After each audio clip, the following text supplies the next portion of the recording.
Thanks, Pete. After spending money, lots of money over the holidays, many people are looking to get their finances in order in the new year, but that can be easier said than done. So you want to do it? How do you do it? You ask financial planner Joni Kern to help, and she is here. Good morning. Happy New Year. Good morning. Happy New Year to you. I mean, this is one of the most popular resolutions, right? People want to get fit physically and financially. Absolutely. We usually put quit smoking. That's a good one, yeah. Lose weight, start exercising. One of the things that I think we usually don't do is to make sure that we handle money a little bit differently. Okay. I think that's important. Yeah, so let's do it. Let's start saving money. And how do we do that? You say the first thing is to set up some automatic transfers. Call the bank and set it up. You can do it. You can do it online with most of the banks, and it'll just automatically transfer money out whenever you set it up, whether it's weekly or bi-weekly on your paycheck or monthly. And I always tell people to start with a small amount. We tend to get into the new year and say, I'm going to save $100 a week, but we end up bringing the money back out of our account because we need it. I always say start with a small amount. $5, $10 a week, whatever you can afford, something small enough so that when you put it away, you forget that it's there because $5 just isn't going to do you a lot of good. Yeah, because if you do too much, there might not be that much money to transfer over sometimes, right? Absolutely. And we always know it's like, oh, okay, I have $100 in savings this week, and you end up transferring out 99 of it, and then it's self-defeating. So then we don't feel like we are successful at saving. Start with a small amount.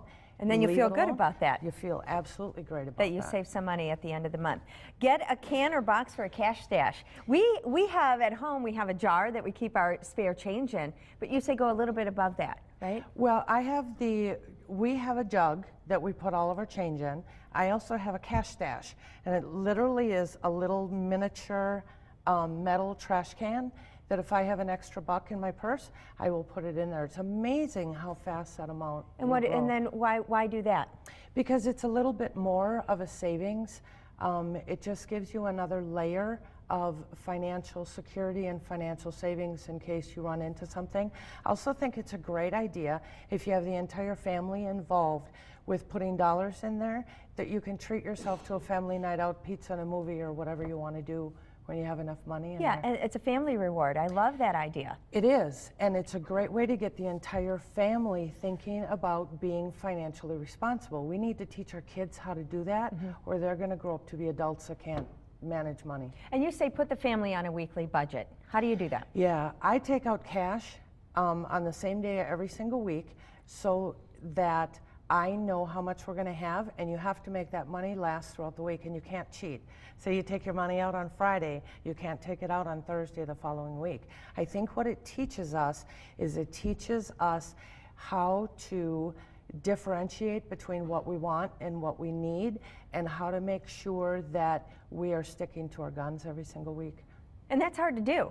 You know, you go out shopping and you see something and you want to take it home. What is your advice for people when they're out shopping? And I always tell people, take it off the rack. If you see something you like, take it off the rack, take it off the shelf, take a look at it. Do I want it or do I need it?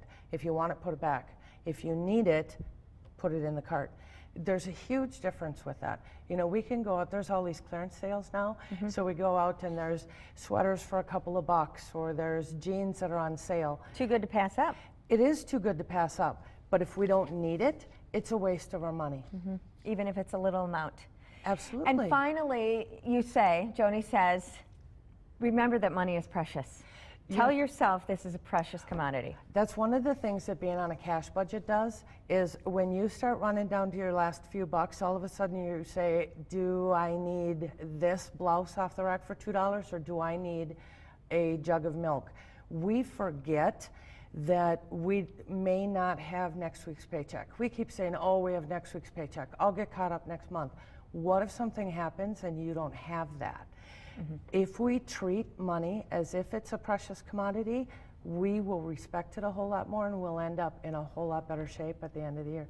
Good advice for the new year. Well, you know, and Christmas is coming. Start saving now. Joni, thank you so much. Getting us on track for the new year, and we'll be right back. You're watching Good Day Wisconsin.